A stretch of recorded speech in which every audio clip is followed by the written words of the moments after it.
Meet my cat Luca. Hi, buddy. Wanna say hi? No. All right, challengers. In today's Getting Real, I'm going to talk to you about motivation. So, this is a big question, a big topic, and it comes up a lot when trying to make changes, right? I know a lot of you have already asked, what can I do to stay more motivated? Now, I believe when it comes to making lasting habits, then one of two things has to be there. One, either it's got to be an action so small and take so little time that you can do it in, blindfolded, almost half asleep. That's one. Or you have to really enjoy the habit and the action in and of itself, even if it never takes you to your goal. So let's talk about that second one more, really enjoying the process of what you're doing. So let's take, for example, cooking, because that's something that I used to hate doing, cooking. Especially the cleaning up after. But I've learned over time to actually enjoy it most of the time. So the first thing you want to do is really get in tune with your reasons for why you want to do this habit or action in the first place. So for cooking, maybe it's because you really want to know where your food is coming from, or maybe you want to save money, or maybe you want to just eat more nourishing foods, or teach your family how to cook. So get in touch with your reasons.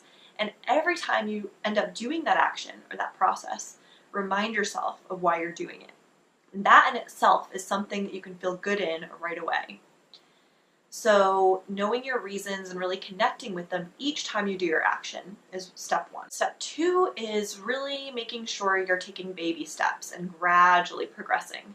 A lot of times we just get so caught up in where we want to end up that we try and do it all right now. We want to be at the end result right now, right? And that's totally understandable.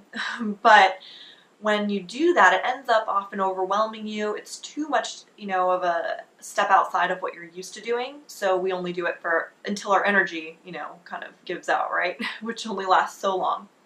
So you really want to set yourself up for success by doing these small baby steps.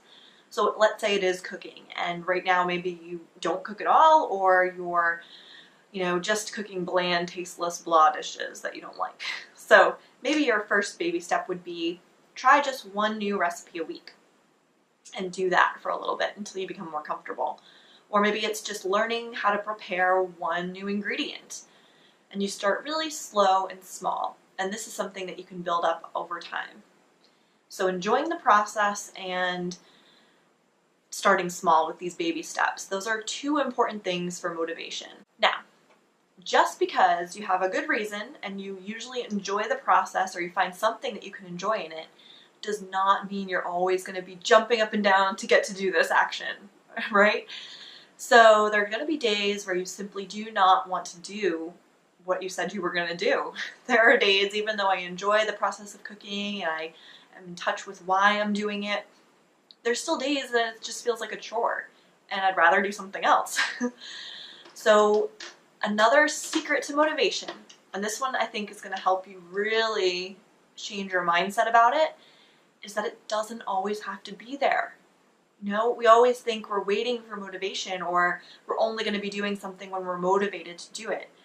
But if you're in tune with the reasons why and it's something that you're slowly working towards, that motivation doesn't always have to be there. Sometimes it can just kind of take a break and you can do your action anyway.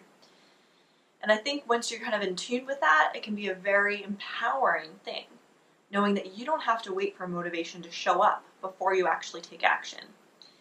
And if it is something that's, in tune with your true reasons and something that you can find some joy in, that motivation is going to catch up with you down the road. It just took a little detour, but as long as you're in line with those reasons and you do find some joy in it, it's going to find you later on.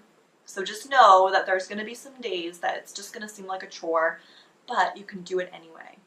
And when you do that, you're going to find motivation is going to catch up with you again down the road. You can kind of think of it like a test for success. So, if you want to be successful in the long term, then think of this motivation leaving your side as kind of a test to see if you can do it on your own without that motivation.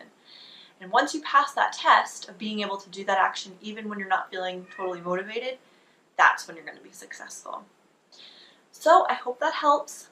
Let me know what you think about this. I would love to know if you've done something that you've, didn't really have all the motivation for, but it's something you wanted to keep up with, and you did, even when you didn't have motivation there. And tell us what happened. Tell us what was that thing, what actually happened when you continued with it. Were you successful? Alright, so that's it for today's Getting Real, and I'll see you guys later.